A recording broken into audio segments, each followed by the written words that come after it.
Hi, my name is Erin Weber, and in this PowerPoint, I will be presenting a case on a patient diagnosed with fibromyalgia.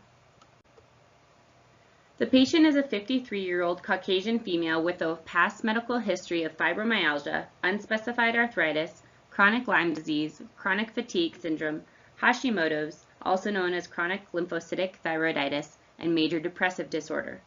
For the purposes of this course and this presentation, I have chosen to focus on her diagnosis of fibromyalgia. The patient lives in Colorado and is married with 2 healthy children, one in college and one a senior in high school. Her husband is a high school teacher. Her mother died at age 67 of a myocardial infarction, and her father is alive at 83 years old with Alzheimer's disease. At the present, the patient relies on disability funds, but in the past worked as a systems analyst. To start my case management with the patient, I first reached out to her and explained the intent of my work with her. My next contact with the patient involved a thorough hour-plus interview using the 2017 CDC BRFSS questionnaire.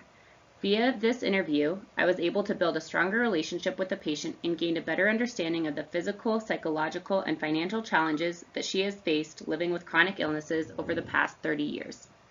Since that time, I have touched base 3 times to exchange updates on her actual and perceived health status, as well as my findings and recommendations from coursework regarding her condition. I have encouraged her to explore the resources and community made available to her by the National Fibromyalgia and Chronic Pain Association.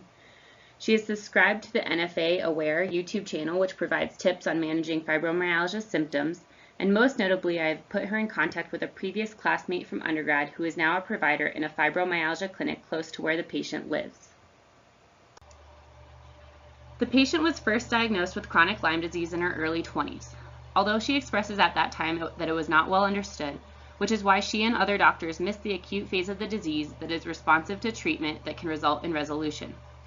The symptoms of the disease resurfaced when she was 33 years old after having her first child. She received a diagnosis of fibromyalgia in 2004, before it was well understood or widely recognized. She expresses exasperation in receiving a definitive diagnosis and obtaining validity in her physical condition, noting that she had received a diagnosis long before official diagnostic criteria, which resulted in significant speculation of her described symptoms. Fibromyalgia, as well as the other diagnoses that she has received, are non-life-threatening chronic illnesses. So the key is finding a multimodal, quote-unquote, recipe that can keep her symptoms at bay and optimize her quality of life and functioning. Self-management education has emerged as a promising behavior change technique in patients with chronic illnesses. In current literature, the predominant recommendation is to tailor and individualize self-management strategies. Only a small percentage of patients report substantial improvements in symptoms or daily functioning with pain medications or psychological therapies. Therefore, self-management strategies specific to fibromyalgia should focus on 1. Confirming the diagnosis and describing its clinical picture, 2. Individualizing exercise regimens, 3. Developing daily plans, paces, and goals for activities, and 4. Teaching sleep management, relaxation techniques, and pain management strategies. Over the years, my patient's ability to self-manage her chronic illnesses has waxed and waned. At times, she is able to maintain a job, participate in social engagements, and engage in low-intensity physical activity. However, currently, she is not demonstrating successful self-management. She is reporting low energy and motivation levels, is not working or getting out of the house much, and is attempting to manage her symptoms with medications for major depression and CBD oils and tinctures daily in an attempt to manage pain. The American Family Physician provides grades for existing recommendations for clinical practice. Upon publication in 2015, 2 interventions received grade A, which means there was consistent, high-quality, patient-oriented evidence to support them. The first is low-dose aerobic exercise, which equates to 20 to 30 minutes 2 to 3 days per week to improve symptoms of pain and fatigue. The second is prescribing tricyclic antidepressants, serotonin norepinephrine reuptake inhibitors, and/or cyclobenzaprine, which have shown to improve measures of pain, sleep, and quality of life, as well as tricyclic antidepressants and serotonin norepinephrine reuptake inhibitors for fatigue-related symptoms. In a study released since the time of the American Family Physician recommendations were published, several other suggestions include sleep hygiene as a first-line treatment for sleep problems, with evidence also suggesting insomnia-focused cognitive behavioral therapy to be effective, using cognitive behavioral therapy to reframe psychological barriers to treatment and sustainable health behaviors, and acknowledging and treating comorbid conditions. Living with fibromyalgia and a multitude of other chronic illnesses has had a significant impact on my patient, her family, and her lifestyle. She reports significant pain on most days, limited ability to participate in usual daily activities, limited physical activity levels, and difficulty in holding a full-time job. She struggles with major depression and lability of sleep, which ranges anywhere from 3 to 14 hours per night. She has numerous financial concerns, from paying for office visits and monthly prescriptions to trialing alternative therapies. At one point, she reports that her monthly cost of treatments exceeded $4,000. Because of her chronic illnesses, prevalence of debilitating symptoms, and current inability to work, the family relies on her husband's teacher salary, and thus she has been unable to maintain regular treatment. With their father working as a teacher, the kids were able to go to school and participate in school sports at a low cost, but otherwise the family has not been able to travel or partake in leisure activities because of her ailments. In order to evaluate my patient's functional health, I implemented a tool specifically made for fibromyalgia, the revised Fibromyalgia Impact Questionnaire, which assesses 3 domains: function, overall impact, and symptoms. This assessment comprises of 21 checkbox questions that are scored 0 to 10 and can be completed in 2 minutes or less. The total maximum score for the FIQR is 100, which represents maximum impact. The scoring is a little confusing. The summed score for the functional domain, which contains 9 items, is divided by 3. The summed score for overall impact, which contains 2 items, is not changed, and the summed score for symptoms, which contains 10 items, is divided by 2. My patient scored a 48, which would represent about 1/2 of maximum impact.